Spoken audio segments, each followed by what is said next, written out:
Good afternoon, everybody. Welcome to the Israel Brief, brought to you by Lay of the Land and hosted by myself, Rolene Marks. We bring you those top stories making headlines from Israel every Monday to Thursday, and we ask that if you are viewing this, please share it as far and wide as possible.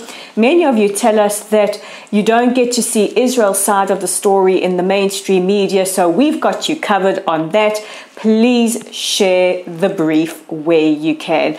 But let's get into today's top story. And the IDF struck targets in the Gaza Strip in response to incendiary balloons that set at least 9 fires in the south of Israel yesterday. Israel has a zero tolerance policy towards what we call arson terror. When these balloons are sent over, not only do they pose an incredible danger to the civilians living around the Gaza Strip, especially young children who might see these balloons and think they are something to play with. But when they land, they often contain explosive devices, Molotov cocktails that set thousands of acres, valuable agricultural farming land on fire.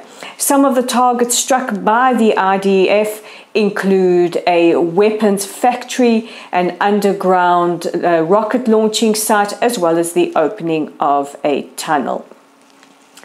In other news, the Palestinian Authority have arrested at least 30 protesters who have been protesting the death in custody of Nizar Banat. Nizar Banat was a Palestinian activist, long critical of the Palestinian Authority, who died under mysterious circumstances as he was taken into custody. Now, these protesters have been for months now calling for Palestinian Authority President Mahmoud Abbas to step down. They chant, "Go, go, Abbas," or "Down, down, Abbas." Abbas, 85 years old, is serving the 17th year of his 4-year term. The protesters have also been protesting what they see as an increased clampdown on any criticism of the Palestinian Authority. But what remains an incredible mystery to all of us is that the international community, long since hostile towards Israel and protest very easily anything that they see as an Israeli transgression. And of course, social media activists have been eerily silent on the rounding up and arrests of these human rights activists or protesters in the West Bank. And while we're talking about transgressions of human rights, we now go to Afghanistan, and the UN Human Rights Commission's chief, Michelle Bachelet, has said that she has received credible reports of the flagrant human rights abuse carried out by the Taliban. She includes a summary execution as well as the treatment of women under the Taliban regime, which basically swept across Afghanistan and claimed power upon the withdrawal of American and allied troops just about 10 days ago. She says that the treatment of women is a red line, but hasn't given any indication what the United Nations intend to do to keep the Taliban in line. In some extraordinary news, the Taliban were actually, or rather Afghanistan, were voted onto the UN Human Rights Council and will take their seat in 2025. And with the Taliban in power, it looks like the Taliban will be that representation. Very, very scary developments indeed. And our last story takes us to the human rights of one particular person, and this is Avera Mengistu. Avera has been held in captivity by Hamas for at least 7 years.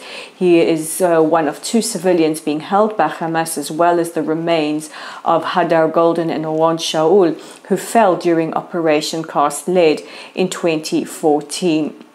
But yesterday was Avera Mengistu's birthday. He turned 35, making it the 7th birthday he has spent in captivity. His mother blessed him in absentia, saying the words that wherever you are, I hope that you have a good birthday. I hope if you are alive, you have a good birthday. Those are absolutely chilling and heart-wrenching words.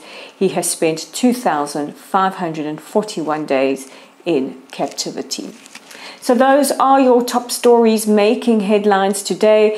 Before we tell you where to find us on social media, The Paralympics have started. In fact, as we speak, the opening ceremony is underway in Tokyo, and we wish Israel's Paralympic team an incredible, successful Paralympics and bring home those medals. We are incredibly proud of you, and the whole country stands behind and beside you. But if you want to check us out on social media, look for our website, look something like this at www.layoftheland.online. We have some excellent content, and I know many of you out there are sweet tooths, and you can read Dave Kaplan's article all about desserts in Israel. We're on Facebook at Lottel Site. Please join our community by liking us, following us, and of course, share this content.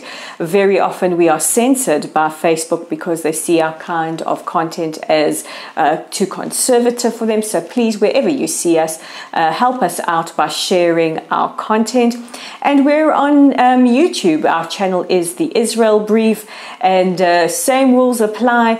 If you want to get Israel's side of the story out to as many people as possible, please subscribe by clicking on the red subscribe button and sharing with your friends.